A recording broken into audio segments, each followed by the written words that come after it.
All right, looks like we're all here. Let's go ahead with the plan.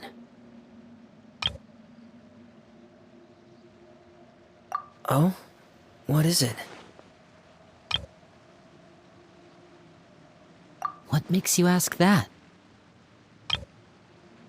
Well, we kinda ran into Clervie last night, and that's what she told us. We met the doctor back in Sumeru. He's super dangerous, and he's done all sorts of bad things. It's possible that Father and the Doctor have had certain dealings, but I don't think Father would work with him. We're not really on the same side, so there's not a lot of trust between them. That doesn't exactly set the stage for a successful partnership. I did hear, though, that when Father first became a Harbinger, the Doctor offered to work with the House of the Hearth. Father rejected most of his proposals, except for one. It had to do with some sort of secret experiment. Secret experiment? Could that be what Clervie was talking about? I don't think so. I don't know any details about the experiment itself, but I do know it's an entirely independent operation. The Doctor only proposed a direction for the research.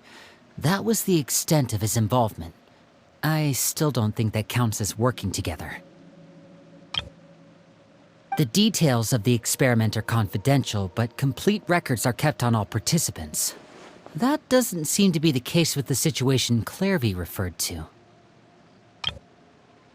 I know you don't agree with some of the Fatui's methods, and I'm not asking you to. But I am asking you to trust us on this. The House of the Hearth has its own principles. There are certain lines we're not willing to cross. Alright, that's good to hear at least. Clervie seems to think the Knave and the Doctor worked together to do something horrible. If that turned out to be true, Paimon doesn't know how he would even face you guys. It's just that it doesn't seem like Clervie is lying either. The easiest thing to do would be just ask the Knave directly, but Paimon doesn't think she'd tell us.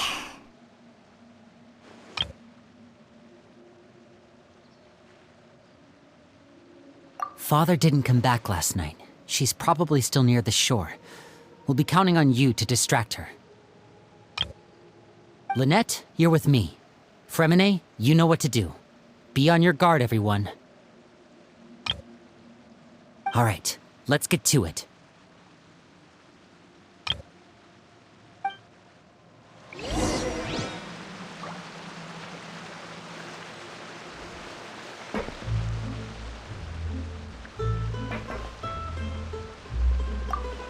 Where are we going today?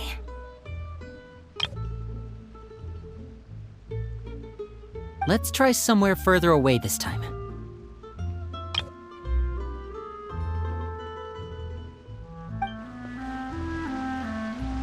Where are we going today?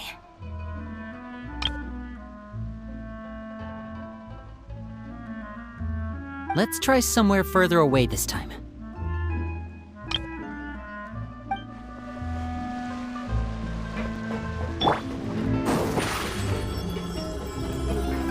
Surprise!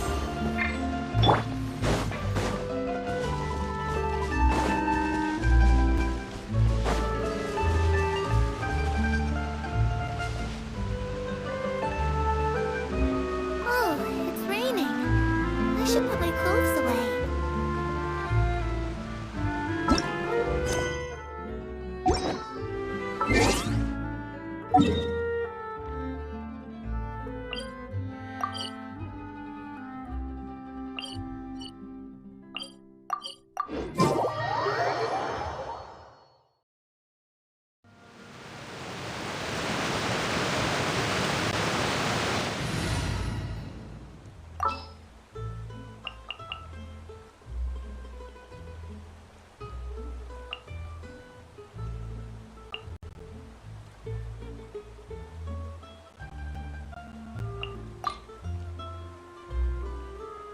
Perhaps we could take a walk by a riverbank or somewhere similarly fluvial.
Ah, it's you two again.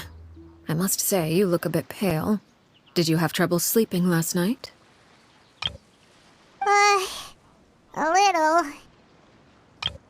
Perhaps if you had less on your mind, you'd be able to absolve yourself of such troubles. So what are you planning to do now? Catch up on some sleep? Or should I give you some time to rack your brain for a topic to discuss before I ask any questions? Although I must profess to being curious. Without child here, how do you plan on distracting me? Us? Distract you? Good one. But no, we were just here for a chat. Looks like you could have used some extra time to think. No matter. If you don't have any other plans, why don't you accompany me somewhere? Don't worry. I'll be sure to steer clear of any scheming children. The ocean breeze is sure nice today. Children always think they can hide things from the grown-ups. But nothing gets past me. Least of all a little scheming.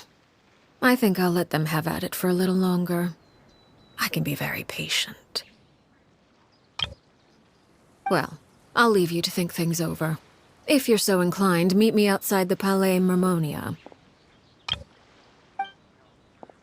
Good things come to children who do as they're told. So I do hope you decide to tag along. If only for your friends' sakes.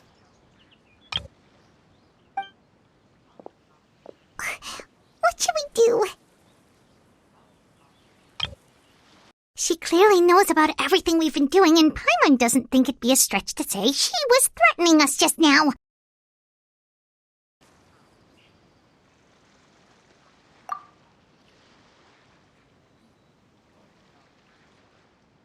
Oh, good idea. Hopefully he sees it in time. Well, we should probably head to the Palais Mermonia. Paimon doesn't want to find out what happens if we don't show up. Based on what the Knave was saying just now, it sure didn't seem like it'd be anything good.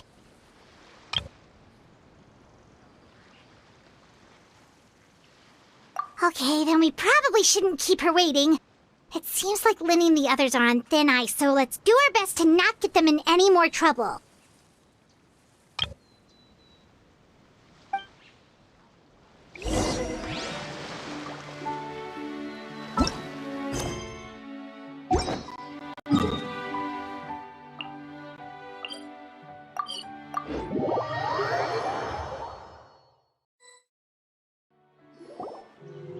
Seeing as we still have some time before my meeting, we might as well enjoy some pleasant conversation while we wait.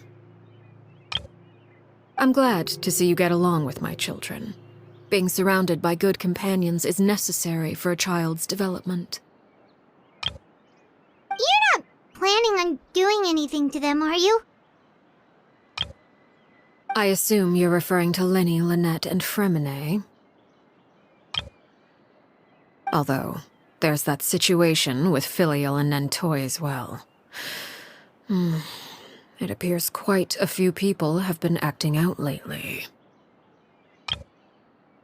No matter. I'm not one to discriminate. All those who betray the house meet the same fate. There are no exceptions. Does that mean you're going to kill them? Oh, are you here to beg for their lives? I'm sorry to disappoint, but the rules of the house change for no one. In my organization, everyone is responsible for their own actions. But don't you care about them at all? They really respect you. They even call you father. You must feel something for them. Any organization in which feelings come before principles is one destined for ruin. The House of the Hearth is hardly an exception. You could say our principles are more stringent than most. Perhaps I can offer you this consolation at least. As our guests, you two will not be held accountable along with them. I would imagine Lyney, Lynette, and Freminet will be able to keep their lives. As for Filion and Toy and the others, I'm afraid there's little I can do. They can try to escape, but once you know our secrets, there's no getting out alive. But that's awful. Ah, you seem concerned. Out of consideration for my guests, I suppose I could turn a blind eye for a little longer. If Lyney and the others manage to dispose of Clervie in the meantime, all evidence of their wrongdoing will be lost. In that case, I could hardly punish them for something I couldn't prove. If their efforts are unsuccessful, on the other hand, all will be held accountable, and the punishment will be severe.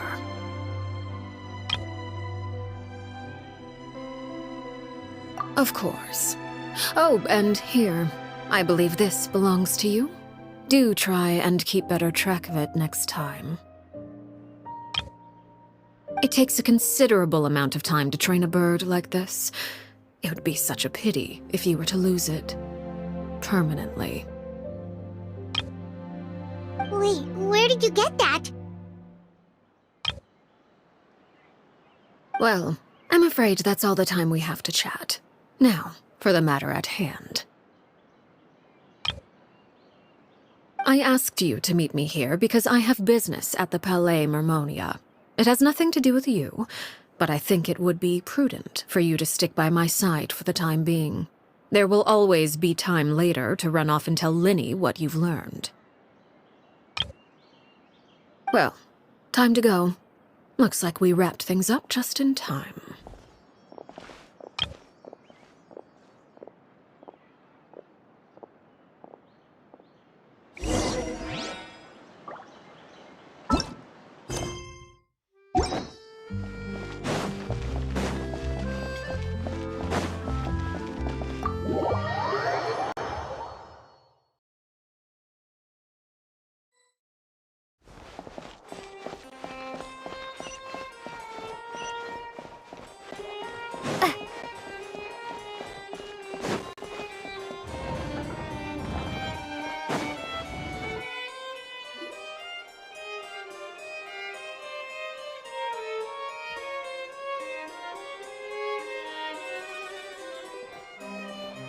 It's been a while, Monsieur Neuvillette. I must say, I wasn't expecting my meeting request to be approved quite so quickly. The Palais Mermonia operates with an efficiency worthy of admiration. It is only right that an esteemed diplomat such as yourself should be afforded the proper level of respect. Although, if I may speak plainly, I must confess that I did not anticipate we would have the occasion to meet again after presenting you with the Gnosis. I see you've brought the Traveler and Paimon with you as well. If I may inquire as to the purpose of your visit. I'll be departing Fontaine shortly. There is, however, an outstanding matter that I would like to see resolved before I go. It requires a rather lengthy explanation, I'm afraid. So I took the liberty of explaining everything in this proposal. Please review it at your leisure, Monsieur Neuvillette.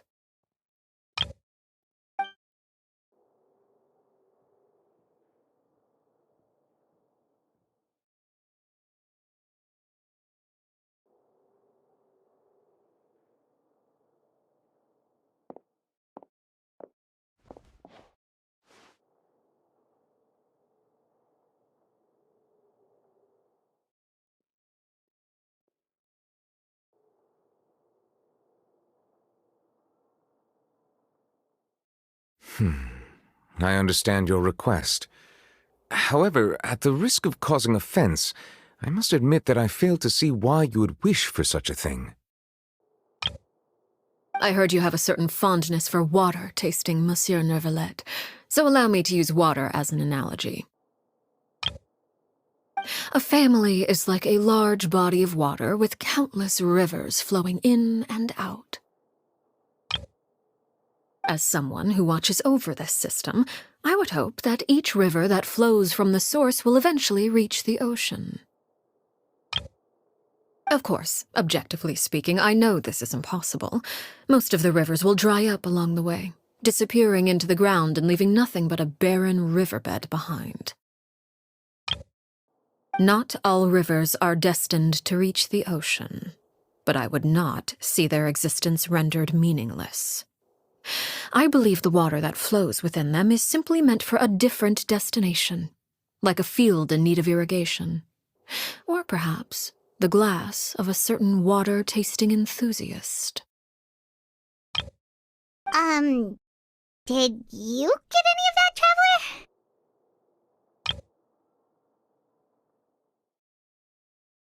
Your words paint an optimistic picture indeed.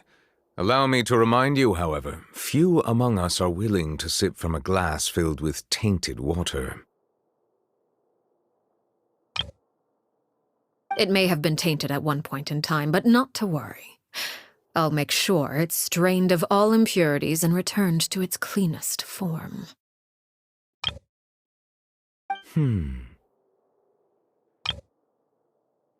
I seem to recall there being a transactional aspect to your proposal. Perhaps you could expound on that? If you accept my proposal, Monsieur Neuvillette, I will gradually withdraw my forces from Fontaine. And, unless absolutely necessary, I will no longer carry out any special missions within Fontaine. I presume I can take your words to mean that, in the future, cases similar to the Tartuffe assassination will cease to cross my desk? Tartuffe?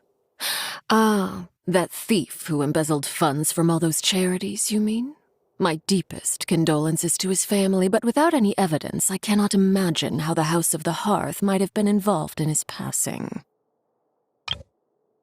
Of course, if you accept my proposal, Monsieur Neuvillette, I'm sure certain measures could be taken to reduce the frequency of such troubles. You choose your words carefully indeed. In that case, I am inclined to accept your proposal. My thanks for your generosity, Monsieur Neuvillette. Well, with that settled, we should be going now. I took the liberty of bringing along 2 bottles of spring water from Snezhnaya for you to enjoy. I do hope I get the chance to hear your impressions. Perhaps at our next meeting, yes? Indeed. I trust you would not overlook your commitment in the meantime. All right, Traveler Paimon. Time to go.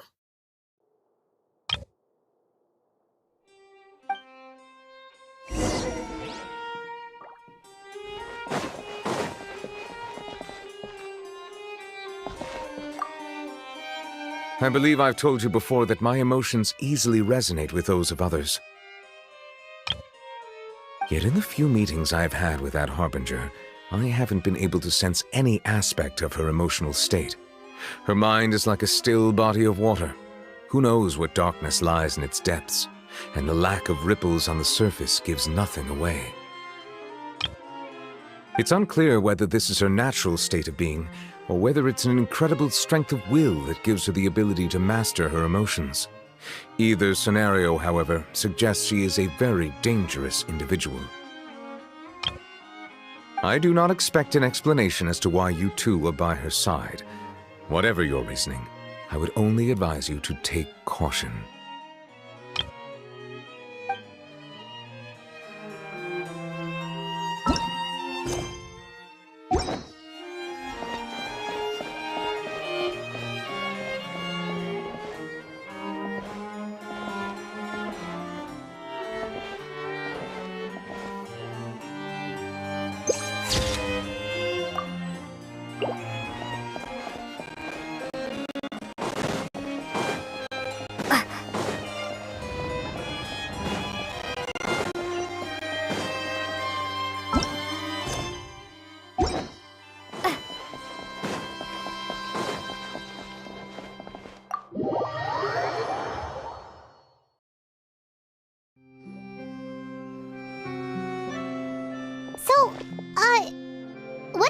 exactly were you talking about back there?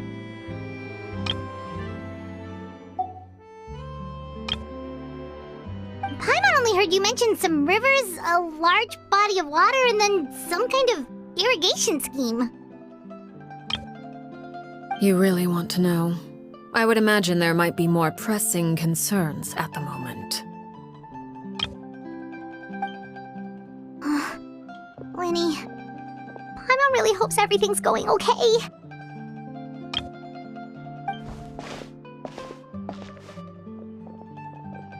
Oh, Paimon recognizes that look. You've got your thinking cap on, don't you, Traveler?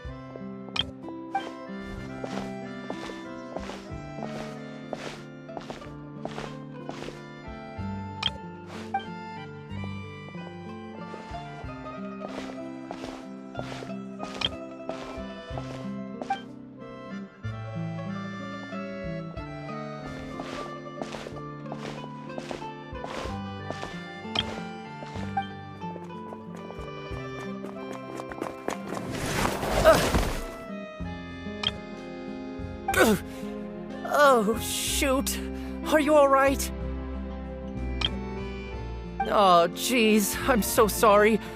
I was so focused on selling these papers, I wasn't looking where I was going. Well, let me make it up to you at least. Here, take this paper. On the house.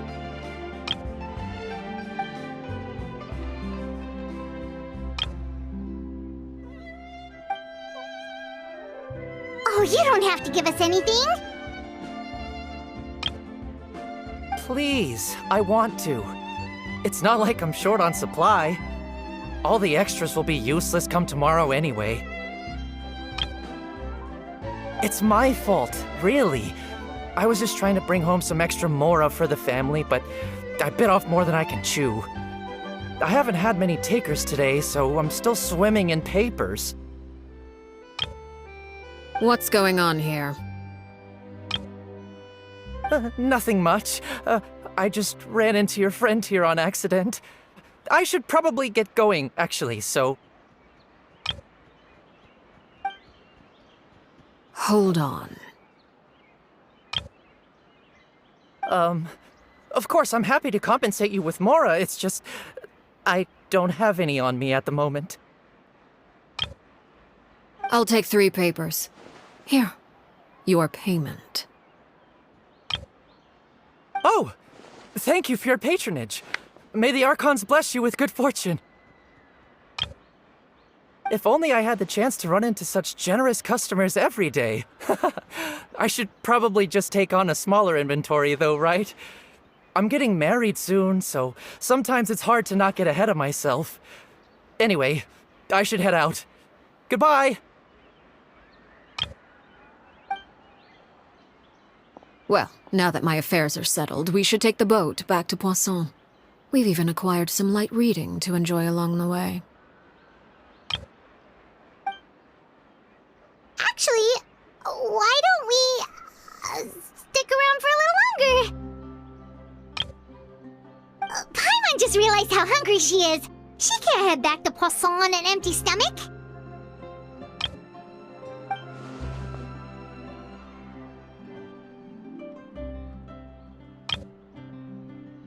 It appears you two are under the impression that delaying our return will somehow alter the situation in your favor.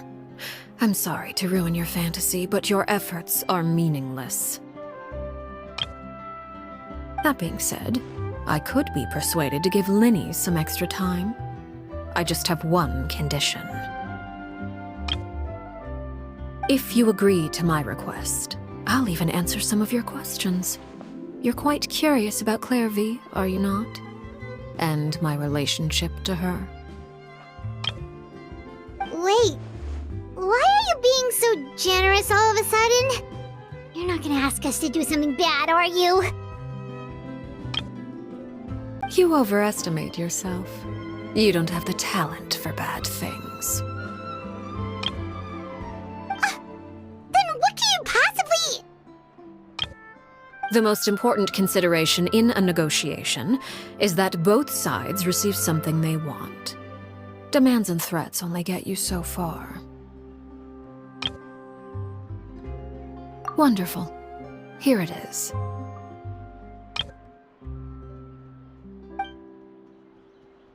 When the time comes, make the choice that you deem most appropriate in the situation, and lend your help to the House of the Hearth. Okay. Sounds normal enough. But what do you mean, when the time comes? When is that supposed to be? That is for you to decide.